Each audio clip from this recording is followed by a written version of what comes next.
Fala pessoal, Danilo Milen aqui e este é mais um episódio do nosso podcast, canal de Rumenologia. No episódio de hoje, seguindo a nossa trilogia do Rio Grande do Sul, temos o nosso segundo episódio dessa trilogia com a médica veterinária Fernanda Costa Beber, que é da Fazenda Pulquéria. Fizemos nesse episódio uma viagem pelo sistema de produção da Fazenda Pulquéria, que produz carne de qualidade de origem britânica. A Fernanda falou tanto do manejo nutricional na recria e também na terminação. Falamos dos critérios que a Fazenda usa para decidir o ponto de abate dos animais. Falamos sobre como é a desossa depois no frigorífico, o acompanhamento que a Fernanda faz até os restaurantes sobre a carne, sobre o produto que eles colocam no mercado. Papo incrível nesse segundo episódio da nossa trilogia do Rio Grande do Sul. Tenho certeza que vocês vão gostar. Fiquem agora com o episódio, ou o segundo episódio da nossa trilogia do Rio Grande do Sul, com a médica veterinária Fernanda Costa Beber. Fernanda, seja muito bem-vinda ao nosso podcast e canal de Ruminologia. É um prazer tê-la aqui conosco. Você que faz parte aí da trilogia do Rio Grande do Sul, que a gente inaugurou aqui no canal. Fique super à vontade. Tenho certeza que o papo de hoje vai ser incrível. Por favor, se apresente para a nossa audiência. Oi, Danilo. Muito obrigada pelo convite. Fiquei muito feliz dessa indicação. Tu foste um baita professor meu durante a pós, te admiro muito. Sou fã do canal, então estou muito feliz de estar aqui hoje. Que ótimo. Nós assistimos bastante os episódios. Então, meu nome é Fernanda Costa Beber, como tu me apresentaste, né? Eu sou médica veterinária, sou formada pela Universidade Federal de Santa Maria, aqui do Rio Grande do Sul. Fiz pós-graduação em São Paulo, com o pessoal da FASAR, lá na Universidade da Pecuária, em gestão de confinamentos. E fazem uns 7 anos que eu estou trabalhando com a minha família, aqui no Rio Grande do Sul, na Fazenda Pulquéria, né? E a gente tem uma trajetória bem interessante aí no mercado de carne de qualidade, de carne premium, e que foi um trabalho de formiguinha, não começou do dia para a noite, né? É uma propriedade familiar. Eu sou a terceira geração, foram meus avós que adquiriram essa fazenda, eram empresários na cidade. Meu pai fez veterinária, foi para a fazenda, e agora eu trabalho junto com meu pai, com meu marido, a gente está na terceira geração, na parte de sucessão já também do negócio. Sensacional, sensacional. Então a fazenda começou com teu avô. Isso aí, meus avós adquiriram ela, mas eles eram bem urbanos, assim, não. Era aquela fazenda tradicional, para que o pessoal do Rio Grande, maioria de fora, né, não conhece as fazendas tradicionais do Rio Grande do Sul, mas é uma pecuária extremamente extensiva, de campo nativo. O campo nativo, acredito que a maioria não conheça, mas é um campo que no inverno dá geada e torra, e no verão, se não é um verão chuvoso, também é oferta bem escassa de alimento. Tem umas regiões que ele é maravilhoso, mas em outras regiões, como a nossa, aqui, que a gente está bem no centro do estado, né? A gente está a 60 quilômetros de Santa Maria, no coração do Rio Grande do Sul. É o início do Pampa real. O nosso campo não. Gado perdia peso no campo nativo, né? E não ganhava. Essa era a fazenda inicialmente, né? Que a gente trabalhava. E depois, quando meu pai assumiu ela, exclusivamente, a minha família é só pecuarista hoje, o único negócio que a gente tem é a pecuária, a gente vive disso, né? E meu pai assumiu ela, deve fazer uns 25 anos, mais ou menos, que daí a gente começou a focar nessa trajetória de carne de qualidade, um passo de cada vez até chegar hoje onde a gente está, né? Muito bacana, Fernanda. Bom, pela sua introdução, né, dizendo que antigamente a fazenda era em campo nativo, que talvez os animais até perdessem peso, né? Então a gente vai contar para eles o tema aqui da nossa conversa, e óbvio que para os animais não perderem peso, alguma coisa, né, foi feita nessas últimas décadas aí, nesses últimos anos, para que a Fazenda Pulquéria se transformasse, né, como você disse aqui em off, numa fábrica, né, de produção de carne de qualidade. Então, o assunto de hoje será produção de carne britânica no Rio Grande do Sul. Esse vai ser o tema do nosso bate-papo aqui. A gente vai focar bastante, né, no sistema de produção, né, todo especial que a Fazenda Pulquéria tem. E aí, Fernanda, né, já puxando um gancho para esse assunto, o que a Pulquéria tem de especial? O que o cara que consome a carne da Pulquéria lá no final, né, ele pensa, será que esse sabor é lá da fazenda? O que a Pulquéria tem de especial no sistema de produção que, né, dá esse diferencial no produto, né, que vocês, né, obviamente, vendem no mercado? Bom, eu acho que o principal diferencial nosso é fazer uma carne de gado a pasto com suplementação. A gente vai comentar bastante sobre isso, né? Todo gado é suplementado desde que chega na fazenda. E a gente consegue engordar esses animais a um nível com altíssimo marmoreio. É o tipo de alimento que a gente usa, o tempo, o ganho de peso, enfim, tem vários critérios que a gente vai falar aí. E no final a gente tem a certificação do gado Angus Gold, né, pela Associação Brasileira de Angus. São só 2 fazendas no Brasil que hoje tem o selo Angus Gold e a nossa é uma dessas fazendas habilitadas de produzir essa carne. Que tem pH controlado, são animais castrados, Angus puro, né, 100% britânico, 100% Angus e com altíssimo marmoreio. Nessa classificação entram animais castrados, estou imaginando, né, que sejam animais machos castrados e fêmeas e as novilhas, correto? Então, a gente só trabalha com animais machos aqui na fazenda. Ok. Isso. O principal motivo, na realidade, é o peso de carcaça, né? Esses animais britânicos, eles depositam muita gordura. Uma fêmea, para depositar tanta gordura assim, ela vai estar muito pequena. Ela vai estar com 400, 450 quilos de peso vivo. Eu vou falar tudo em quilos, tá? Que a gente não trabalha com arroba aqui no estado. Ela vai estar com uns 450 quilos, mais ou menos, e, como a gente fala aqui, boleada de graxa, sabe? Vai estar uma bola. Esses Angus Gold, eles vão em torno de 30 meses de idade para abate, castrados, e eles vão com 650, 670 quilos de peso vivo. E um acabamento, claro, de gordura 5, né? Um animal bem gordo, mas se fosse uma fêmea, ela ia ser só gordura, ia acabar destruindo a carne, vamos dizer assim, exageradamente gorda. A gente tentou uma época trabalhar com fêmeas, mas não deu. A gente só trabalha com machos, todos castrados. E a castração ocorre em qual ponto da vida do animal?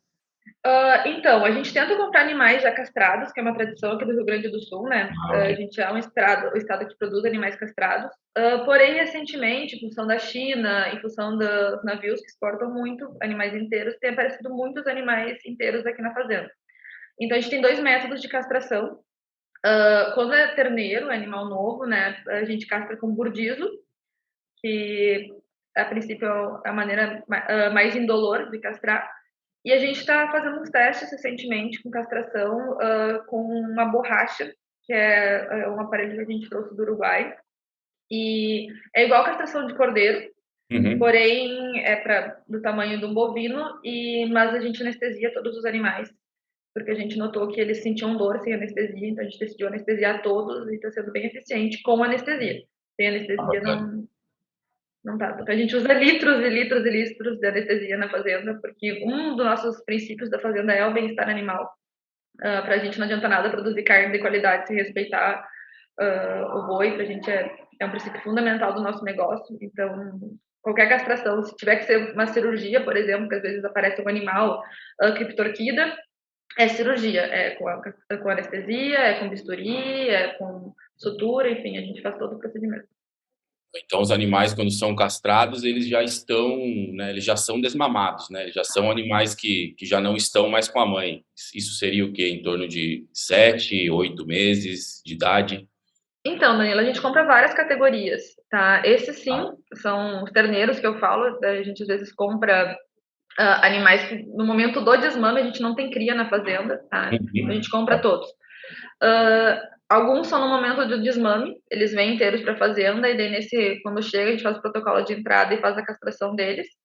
E agora, recentemente, tem aparecido animais daí mais velhos, que a gente chama de sobreano, com 12 meses, 14 meses, que tem vindo ainda com testículo, e daí sim a gente faz essa castração cirúrgica com anestesia ou com a borracha, depende dos animais do lote, né?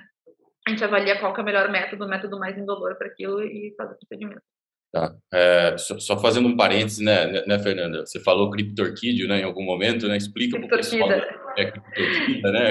O pessoal da graduação que está assistindo, né? Que muitas vezes... Criptorquida é o animal que falando mais brutamente, quando o testículo não desce. Isso acontece bastante, como a gente trabalha com animais castrados aqui no Rio Grande do Sul, e a gente não pode ter animais inteiros, não pode ter animal com aspecto de touro, então eu consigo ver que aquele animal, eu olho para ele, a gente olha o testículo e não tá o testículo lá, a gente olha o saco escrotal e não tá o testículo. E daí tu vai examinar ele no tronco, no brete, né? Normalmente na virilha tu encontra esse testículo numa outra posição. Esse é um animal com torquida, ele não, o testículo não desceu no saco escrotal, né? Legal, legal. Bacana.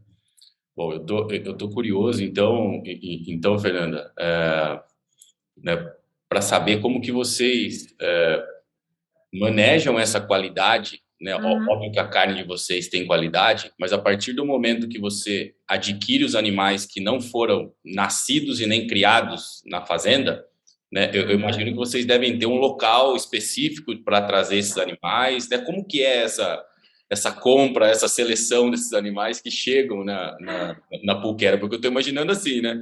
Vocês têm que consertar muita coisa com o manejo de vocês e com nutrição, porque eu estou imaginando, né, que a diversidade dos animais deve ser muito grande. Sim, então, 2020 a gente teve mais de 200 fornecedores, Danilo. Então vem uma quantidade de animais aqui e cada um tem seu histórico, né? Então, tem algumas coisas que são do Rio Grande do Sul, né? Que, alguns parâmetros nossos. Por exemplo, o Rio Grande do Sul não tem costume de rastrear o gado. Então, normalmente as pessoas não sabem as origens. A Puquera, todo gado é rastreado. Então, eu consigo fazer todo um levantamento de origens e ver as origens que valem a pena continuar comprando ou não. Meu pai é o responsável normalmente pelas compras. Eu compro alguma coisa também, mas ele que está à frente. Ele faz questão de praticamente todos os carregamentos. Então, a gente começa escolhendo os animais. Um dos principais fatores é a raça, né? A gente dá sempre prioridade para animais Angus. Porém, no Rio Grande do Sul não é só Angus, então a gente trabalha com outras raças britânicas, Hereford, Braford, alguma coisa de Brangus também vem. Mas o Brangus gaúcho é um Brangus sem cupim, né? A gente não pode ter animais com cupim na fazenda. Outro parâmetro importante, daí a gente dá prioridade para animais castrados, né? Você pode comprar, porque a gente não gosta de fazer esse procedimento na fazenda em função de perda de peso, em função do sofrimento animal, que por mais que seja mais indolor impossível, o animal pode sofrer um pouco, a gente não prefere evitar isso, né?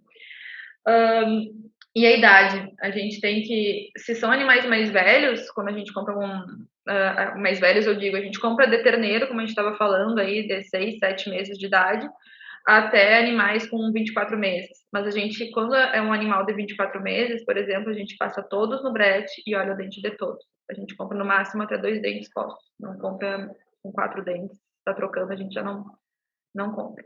E como eu falei antes, padrão racial, né? Padrão racial britânico. Muito legal. E não há uso de ultrassom, de ultrassonografia em nenhum ponto do sistema de produção. A gente já usou, a gente já fez vários testes, tá? Tanto para acabamento de gordura quanto para marmoreio. E a gente chegou a alguns dados nossos internos da fazenda, tá? Que assim, pro animal Angus Gold, é um animal que ele vai ficar 1 ano e meio comendo ração, num sistema que ele vai estar ganhando pouco peso, tá?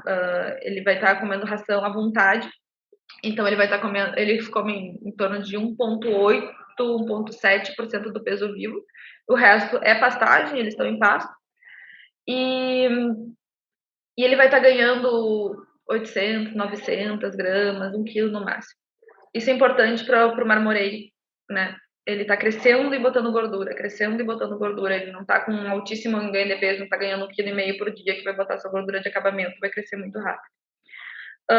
E nesse sentido, a gente fez um lote muito grande de ultrassom, começamos a avaliar, temos vários parceiros, a Liliane é uma baita parceira nossa, só que a gente começou a não ver muita diferença dos dados de ultrassom para a parte que a gente fala que é a parte a olho, né, que a gente faz na fazenda, para animais muito gordos. A gente acredita que seja porque o gado do Rio Grande do Sul é um gado britânico puro, então ele já tem uma probabilidade muito grande de botar marmoreio. É diferente do gado meio sangue, Sim. que aí tem São Paulo, Mato Grosso, em Goiás, que daí a variabilidade é muito maior, né? E no nosso caso, ele já tem essa genética predisposta, então realmente o gado põe muito marmoreio com ultrassom, sem ultrassom. A gente não tem, quando eu mando, a gente bate toda semana, tá? São 24 cabeças por semana pro projeto Angus Gold. Daí a gente tem outros projetos dentro da fazenda. dessas 24, 25 cabeças por semana, quando alguma não pega padrão Gold por marmoreio, vai ser uma cabeça, mas isso acontece, sei lá, uma vez por mês. Então, vamos dizer, 100 animais, tá dando 1, 2% que não entra dentro do programa por falta de marmoreio. Entendi. E o critério e esse critério que vocês utilizam, né, para decidir, né, essa semana é esses 24 que vão ser abatidos, né? Então vai passar também por peso e por Esse acabamento de gordura. acabamento de gordura, que é o score de condição corporal de 1 a 9 que vocês utilizam, ou de 1 a 5. Eu comparo com 1 a 5, que é o mesmo do frigorífico aqui no Rio Grande do Sul, né? A gente usa aqui no Rio Grande do Sul gordura de 1 a 5, vamos dizer que a gente escolhe os animais gordura 5, que seriam, eles têm gordura excessiva, tá? Para um abate normal, um abate que o frigorífico não quer, por ter gordura demais, mas para o padrão dos Gold é o que a gente precisa para ter garantia daquele marmoreio, né? Tá, eu estou imaginando, então, que, só para a gente traduzir aqui para quem está assistindo, né, numa escala de bovino de corte de 1 a 9, eu estou imaginando que esse animal 5 para o frigorífico deva ser algo em torno de 7 ou 8, numa escala de... Porque o 9 seria uma gordura extremamente excessiva, né, o 7, né, talvez aí transitando entre 7 e 8, né? É isso aí. Tá ótimo, legal. E Fernanda, né, vamos voltar um pouco, né, no assunto do sistema de produção em si em relação ao pasto, né?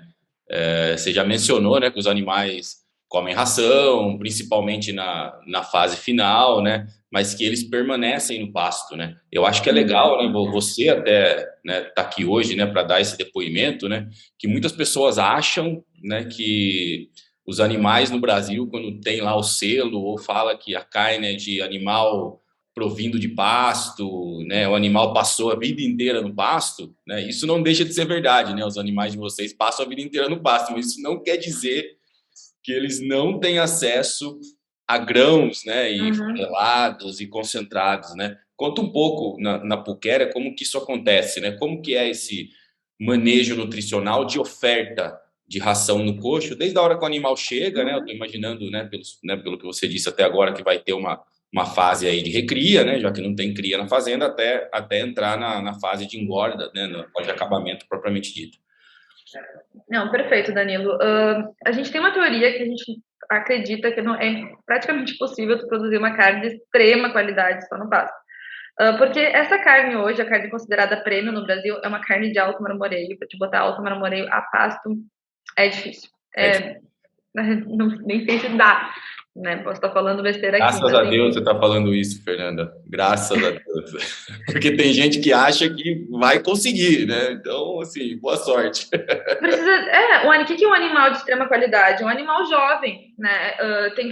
Vai ter 24 meses, 30 meses que tu vai abater, mais do que isso já começa a endurecer a carne. Então, tu precisa de maciez, precisa de idade. E daí, ao mesmo tempo, tu precisa de gordura e acabamento de gordura. E para fazer isso, tu tem que suplementar. Não precisa confinar, como no nosso caso a gente não tem confinamento na fazenda, né? Não tem necessidade de confinamento, mas tu pode potencializar esse teu uso da pastagem. Que é o que a gente faz na fazenda, né? Na nossa fazenda, então, não é uma fazenda muito grande, tá? Para a média do Rio Grande do Sul, a gente tem 1.600 hectares e a gente chegou a ter um estoque médio de 8.000 cabeças nesses 1.600 hectares. Então, realmente é muito intenso.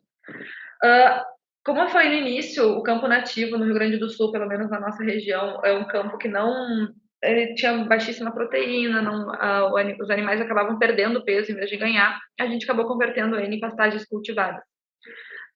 Então, no inverno, a gente trabalha com pastagens de aveia e azevém, e no verão, a gente tem algumas braquiárias, mas a gente trabalha basicamente com milheto, sorgo, capim-sudão, né? Pastagens todas cultivadas. O gado, quando chega... Não tem capim nativo na fazenda mais. Não, hoje não tem mais capim nativo, é tudo cultivado. Tá. E nos períodos de vazio forrageiro, que é quando troca aveias e vem pelas milhetos, daí a gente usa as braquiárias para nos ajudarem nessa transição, né, para o gado continuar no pasto. Então, a gente trabalhava antigamente com suplementação diária, antigamente, há uns 15, 20 anos atrás. E acho que faz uns 15 anos, mais ou menos, meu pai foi para a Austrália e conheceu os comedores de alto consumo. Então, a gente, na época, a gente não conhecia no Brasil, acho que não sei se alguém usava no Brasil. E a gente começou a criar os nossos comedores de autoconsumo na fazenda, chamamos de serralheiro, e fizemos o desenho, e aí a gente começou com a suplementação e autoconsumo. Então, hoje, o nosso sistema na fazenda, o gado chega, independente da idade, se é terneiro, vai passar por uma recria, ou se é boi, já vai direto para uma terminação, né? Boi, como eu falei, né? 24 meses. Eles entram e já tem uma ração de suplemento no comedor, desde a entrada até a saída. Então, se um animal entra com 7 meses na fazenda, com 7 meses ele já está comendo essa ração no comedor. Claro que com 7 meses ele vai ter uma ração específica para recria, para tentar não depositar tanta gordura. E vai estar comendo, a gente usa limitador de consumo para tentar manter eles comendo em torno de 1% do peso vivo no máximo, né? E a gente vai liberando esse consumo conforme eles forem crescendo. E no final, eles acabam ficando à vontade na ração, apesar de sempre, pelos nossos dados de consumo, eles sempre estão comendo um pouco de pasto e um pouco de ração. Eles nunca ficam 100% na ração, né? Tô imaginando que essa oferta na recria, né, seja uma ração mais proteica, né, sem perder teor de energia, mas mais proteica, até porque, pelo que você disse, né, você não quer o animal extremamente gordo, né, nem para o frigorífico é interessante, né, o frigorífico quer morrer, né, a desova no frigorífico quer morrer na hora que tem aquele animal extremamente gordo, né, aumenta o custo, né, dá muito mais trabalho, né, para desossar um animal desse, né. Então eu estou pensando aqui, né, Fernanda, que 1% do peso vivo na recria, né, praticamente você tem que fornecer o outro 1% no pasto, né? É isso aí. E o outro 1%, né, o entorno disso, tem que vir no pasto. E aí que vem a minha pergunta, né? Esse animal que chega na puquéria, provavelmente ele nunca comeu concentrado antes, ele estava num campo nativo, ou estava numa outra pastagem cultivada e vai começar a comer ração, vamos dizer assim, né, o suplemento na puquéria, né? E mesmo durante a fase de recria, ainda metade do que ele consome é o pasto, né? Você acredita que a gente fala muito em terroir hoje, né? Então, muitos programas de carne no país, né? Que o cara fala assim, ó, a carne só tem esse gosto porque saiu desse lugar específico. Você acredita que, né, o tipo de pastagem cultivada que vocês têm aí, ou mesmo, né, a origem dos animais mesmo quando eles vêm, né, de outros locais para Pulquéria, você acredita que isso dá o diferencial na carne de sabor de vocês? Porque assim, carne né, produzida somente com milho, né? Milho, soja, né, aquele animal que comeu milho, soja, né, a vida toda, a gente sabe que muitas vezes a carne não tem aquele, vamos dizer assim, aquele gosto do pasto, igual nós brasileiros estamos acostumados, né? Aquela gordura um pouquinho mais amarela, não extremamente amarela, mas também não extremamente branca, né? Você acredita que esse blend de capins e de campo nativo com a pastagem cultivada da fazenda é o que faz a diferença no sabor, na suculência da carne de vocês?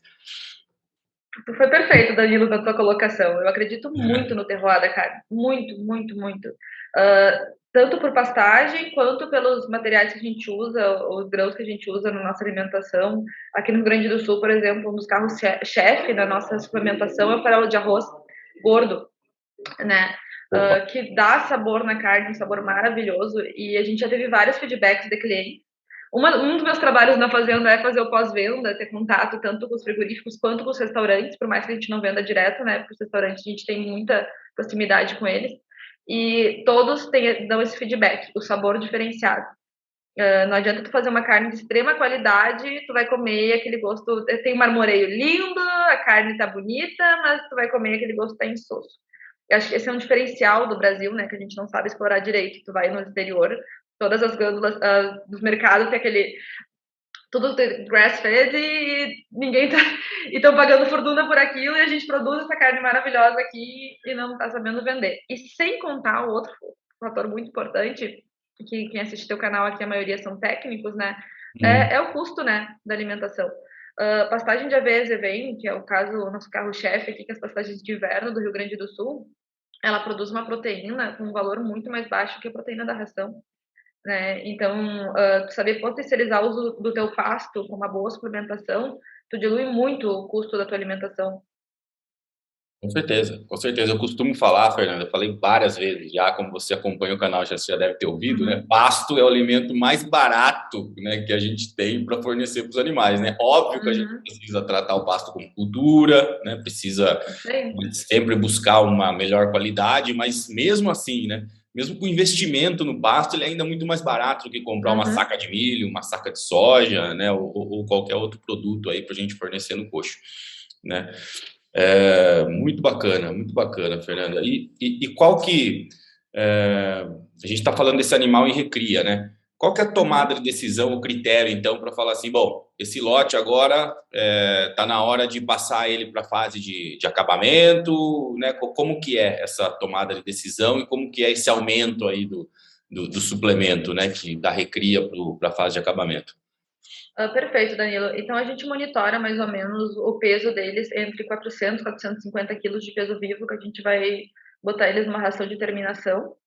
E então eles chegam juntos na fazenda, os lotes. A gente compra de um animal do vizinho até lote de 300, 400 bois. Então é muito misturado, como eu falei, e são raças britânicas. Quando a gente vai botar eles na terminação, a gente vai separar eles por raça. O que for Angus, e a gente vê que são animais de boas carcaças, assim, animais que estão ganhando peso, a gente vai separar eles para o projeto Angus Gold. Os outros animais, que são Brangus, Braford, Hereford, a gente vai deixar porque a gente para o outro comércio nosso, que é um gado de qualidade também, mas não precisa botar tanto acabamento de gordura e tanto peso de carcaça. Né? Então, nesse momento, entre 400 e 450 quilos, a gente passa todos eles na mangueira, vê peso de cada um, desempenho deles, todos eles têm chip, então sei o histórico deles de ganho de peso, e na balança já me diz quantos quilos está ganhando por dia desde que entrou na fazenda. E a gente já consegue fazer essa parte, tanto por raça quanto por desempenho. Né? A partir daí, eles vão entrar numa fase de terminação, né, que o gado que a gente vende normal para o frigorífico do Rio Grande do Sul, ele vai até uns 550, mais ou menos, quilos de peso vivo, que é o abate que eu estou acompanhando hoje, que eu te comentei. E o Angus Gold, ele vai botar mais até vai botar 100 quilos em cima aí, tranquilamente, vai ficar uns 100 dias a mais, ou mais, vai ficar uns 150 dias a mais na fazenda, mais ou menos, ganhando peso. E conforme no momento que ele vai terminando essa deposição de gordura, o Angus Gold, né, vai diminuindo muito o ganho de peso dele, porque tá botando só carcaça praticamente. E dele vai até uns 650 quilos, mais ou menos esse nosso processo. Então, né, entre 400 e 450, todos vão para a fase de acabamento, só que os chamados Angus Gold, eles permanecem por mais tempo, até atingir É isso aí. 650, e os outros Uhum. ficam até 550, mas a ração é a mesma, e a A oferta, ração é a mesma. Uhum. a ração é a mesmíssima, e também a quantidade fornecida, que você já tinha falado antes, 1,8% do peso vivo, também se mantém. Na realidade, a gente libera o consumo, né? Até então, a gente usa sal, principalmente como limitador de consumo, para tentar manter em torno de 1% do peso vivo. A partir daí, a gente acaba liberando o consumo, a gente tira esse excesso de sal aí, que a gente chega a botar 10% de sal na ração para segurar o consumo. A gente baixa isso e deixa a ração à vontade. Então, eles comem o que eles quisessem. Se eles quisessem comer 2,2, 2,3, 2,5% do peso vivo, eles até poderiam comer. Mas não é a realidade que a gente vê na fazenda. Né? Eles estão sempre pastando, tu anda pela fazenda, tu vê eles o tempo inteiro pastando. As fezes deles também a gente está sempre monitorando. Eles equilibram, né? É só o consumo desse alimento. Sim. E então esse é um sistema praticamente de TIP, né? Sistema de terminação intensiva em Intensivo massa. fácil. É isso aí. É, É o que a gente considera nosso sistema, um TIP. Bem. exato. E ele saindo da recria, comendo 1% do peso vivo, com acabamento a 1,8, vocês fazem uma transição ou de um dia para o outro ele está em 1% do peso vivo e já cai numa oferta de 1,8? Como que é essa Assim, ó, transição? a nossa ração é uma ração seca, tá? A gente não tem silagem, né, nessa ração. Ela é toda basicamente farelos que a gente usa aqui. Então, quando a gente vai tirar ele de 1% de peso vivo e vai passar para um ganho de peso maior, a gente tenta botar algum diluente para ele não comer tanto e não dar uma acidose, né? Ok. Se eu simplesmente tirar do dia para noite, ele vai se botar naquela ração doce Claro. Bom, sabe muito bem o que vai acontecer. Então, a gente usa aqui na fazenda esse diluente, a casca de arroz, que é um produto que tem bastante oferta aqui no Rio Grande do Sul. Sim. Tá? É uma maneira, não sei se funciona bem como uma fonte de fibra, eu não posso considerar uma fonte de fibra, porque Sim. ela Acho que é sim. Sua curta. casca, né? Sim. E, enfim, eu chamo mais de um diluente, né? Porque aquilo ali vai encher o boi, né? Ele tem muito volume, então ele acaba comendo menos ração, então a gente deixa ele uns 14 dias com bastante casca de arroz junto, misturada na ração, para ele ir adaptando, e daí a gente vai diminuindo essa casca nesses 14 dias depois, e daí consegue liberar a ração sem ter problema algum. 14 dias com mais fibra, vamos dizer assim, então, na ração, ele vai bem, não dá acidose. Adorei a estratégia, super inteligente, né? E sem você ter que ficar limitando, né? Porque é um trabalho também na fazenda, você ter que ficar, né? Não fornecer à vontade, né? Você tem que fazer conta todo dia, igual em Uhum, treinamento, né? Então, sim. se vocês acertaram dessa forma, eu acho super bacana, super inteligente, inclusive, né? Você aumentar, né, o volume da ração, né? O volume que essa ração vai ocupar, né, no ruminante. Isso Uhum, faz com que é essa a ideia, ele vá, né, ele se sinta limitado fisicamente, né? Não consiga fisicamente. Uhum, comer além daquele ponto, né? Muito bacana, Fernando. Eu estou imaginando também que as rações de vocês, né, via farelo de arroz gordo, né?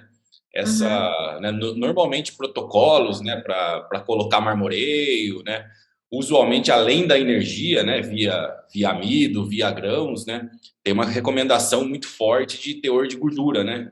Mais alto, né, nessas rações. Eu estou imaginando Uhum. que o farelo de arroz gordo, né? Ele é a única fonte de gordura na ração de vocês, usualmente?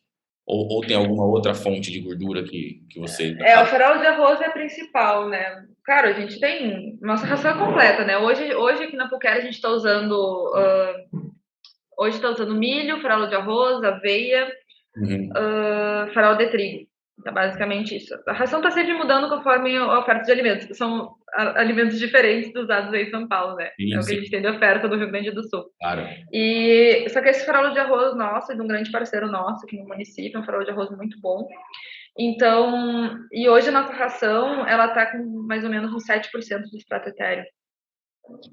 Já tá no limite, né? Quando a gente conversa, não sei se eu falei muito aqui no canal ainda de gordura, já devo ter falado, óbvio, né?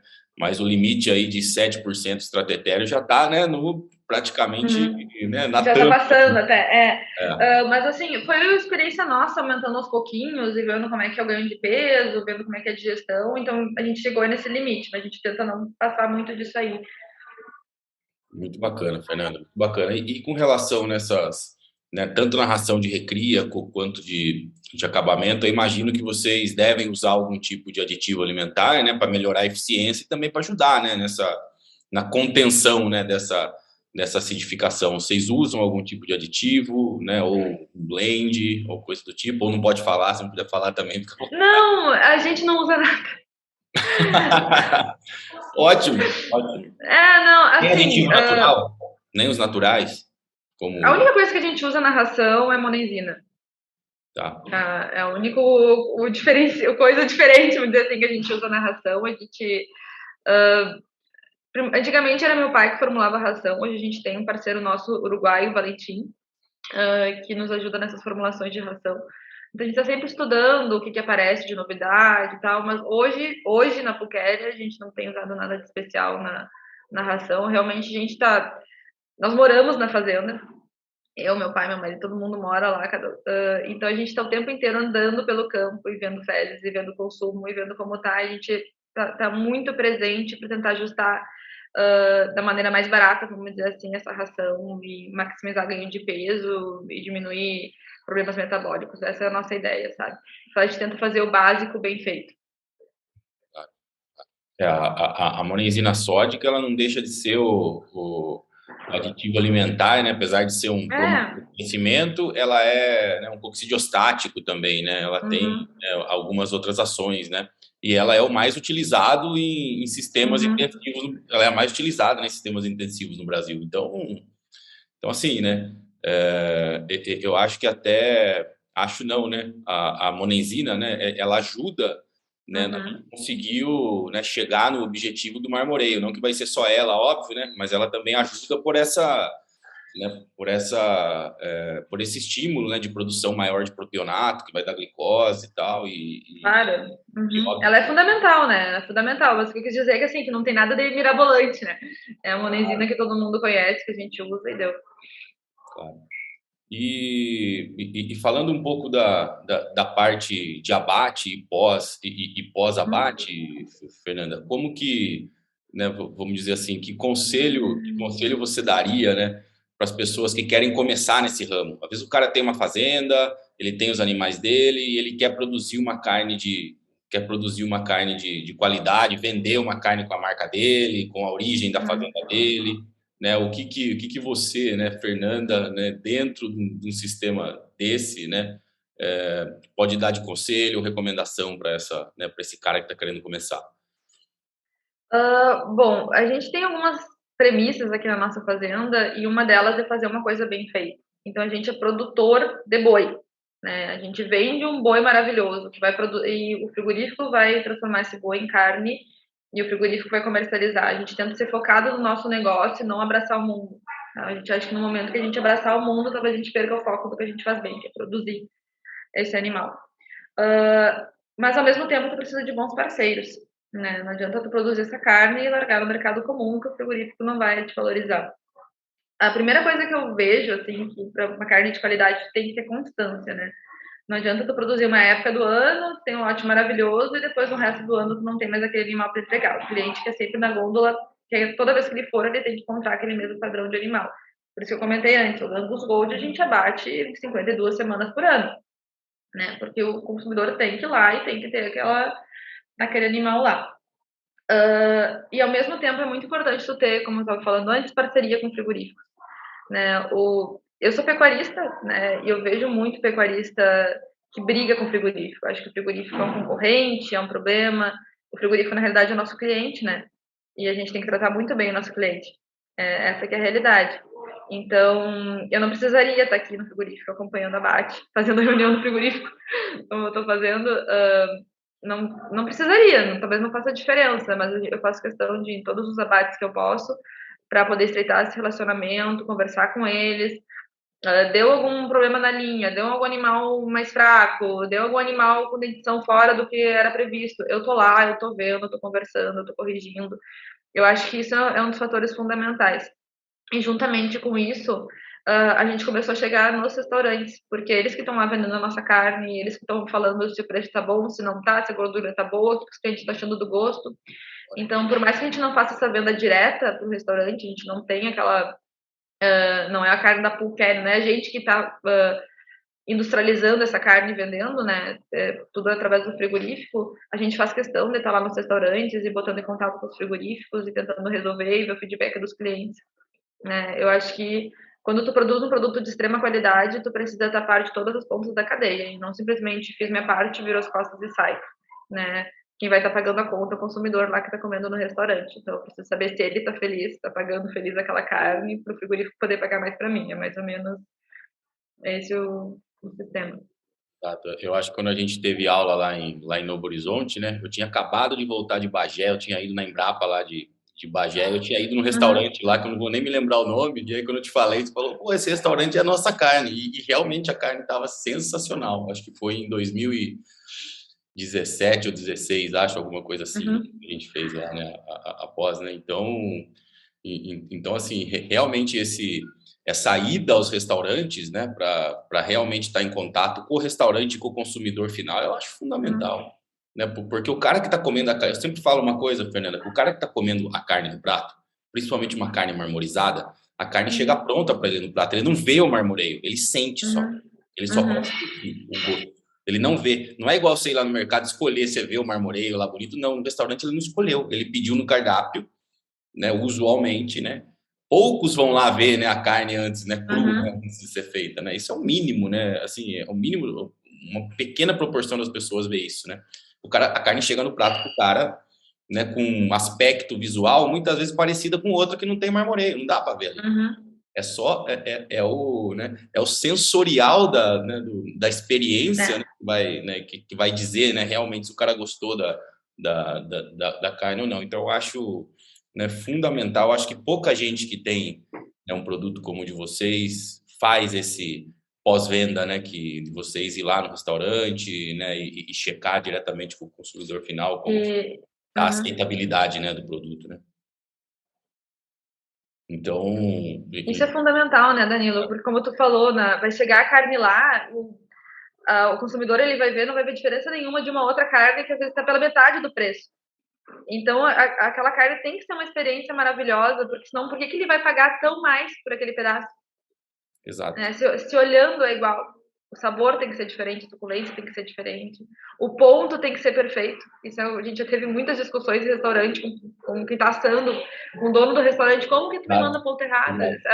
Detalhes, assim, que podem estragar a tua carne. Né? E quando a nossa carne é estragada, a culpa vai ser de quem? Vai ser do produtor, que o cliente não vai voltar lá. A gente precisa que tudo isso seja perfeito para continuar gerando engrenagem, né?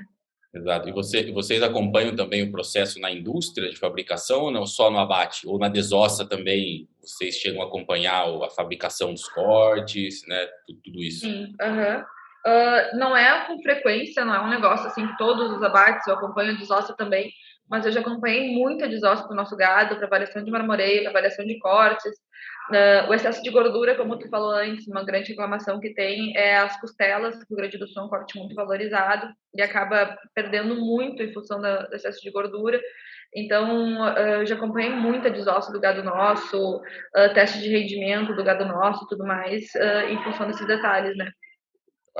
Eu acho que uma boa parte do pessoal não sabe, né, Fernanda? Mas fazer uma desossa para um programa de qualidade, né, exige que a linha seja mais lenta, né, Uhum, o uhum, tempo que, vamos pegar um exemplo, né, o tempo que o colaborador está lá fazendo, né, todo o trabalho num contrafilé commodity, né, no mesmo tempo ele usa praticamente 3 vezes mais tempo, né, dura 3 vezes mais, 4 vezes mais para fazer o mesmo serviço, né, num contrafilé de carne premium, né, ou de carne especial, né, porque existe todo um trabalho praticamente artesanal, né, não é, uhum. de qualquer jeito que você pode ir lá, fez lá, tirou tudo que o excesso, tal, embalou lá e vai para o açougue ou vai para o supermercado, né, a carne premium, ela, né, tem consumidores mais exigentes, né, o cara quer, Não, né? perfeito.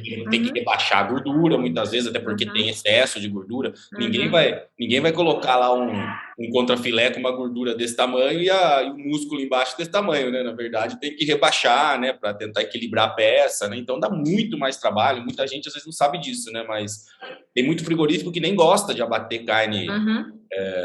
fazer um abate de carne especial, porque dá um baita trabalho na desossa, né? E óbvio que, né, que tem que ter estrutura, tem que estar preparado para isso, né? Não só na desossa, né, Danilo? Desde o abate, eu vejo sempre que o gado vai gado prêmio nosso para abate, ele tem que diminuir a linha, porque são animais muito pesados, tem que ter muito cuidado na hora de tirar o couro, para não perder nada daquela gordura, né? Porque se te sai um pedaço assim da gordura do contrafilé, tu perde quanto do contrafilé depois, por exemplo, né? Cuidado na visceração, porque são animais muito grandes e as vísceras estão muito grandes também, enfim, tem todo um cuidado especial desde o abate, já vai mais devagar até a desossa. Bacana, Fernanda, muito bacana. Bom, a gente está chegando no final aqui do nosso bate-papo, né? Fizemos aí uma viagem aí pelo sistema de produção da Pulquera. Já quero visitar, né? Me convida que eu vou. Tá convidado, tá convidado. Vai ser um prazer receber vocês aqui, vai ser muito bom. Uma baita conversa, tomando um vinho, comendo uma carne bem boa, bem gorda. Com certeza, com certeza. Bom, para quem está ouvindo ou assistindo a gente, como que as pessoas encontram a Fernanda, encontram a Fazenda Pulquéria, como que eles podem entrar em contato, né? O que você falar aí, eu vou colocar embaixo aqui da Bom, descrição. perfeito. Tem o meu Instagram, né, que é Fernanda Costa BBRC, e o da Fazenda, que é @Fazenda Pulquéria. O nosso e-mail também está à disposição, fazendapulqueria@gmail.com, quem quiser conversar com a gente. Já deixo de antemão que a gente recebe algumas visitas, mas não somos uma fazenda experimental, é um negócio bem fechado e bem intenso, né? Porque tem muita gente que acaba pedindo mas como professor a gente abre uma exceção, né, professor? Ah, Que então daí tá bom. para nos ajudar. Muito legal, Fernanda. Muito obrigado. Mas vai ser um prazer tirar dúvidas. Quem quiser entender, tirar algum questionamento, tiver alguma curiosidade a mais para a gente conversou aqui, estamos à disposição. Bacana. Muito bacana. Obrigado pelo seu tempo, Fernanda. Bom trabalho. Aí sei que você está no frigorífico, né? Numa pegada aí bem ocupada. Bom trabalho, boa semana. E com certeza, né, eu te dou um feedback aí depois da interação aí da audiência, né? E dos números aqui desse episódio. Perfeito, Danilo. Muito obrigada, viu? Obrigada pela parceria. Gostei muito de conversar. Foi ótimo. Obrigado a você. Um abraço. Um abraço. Tchau, tchau.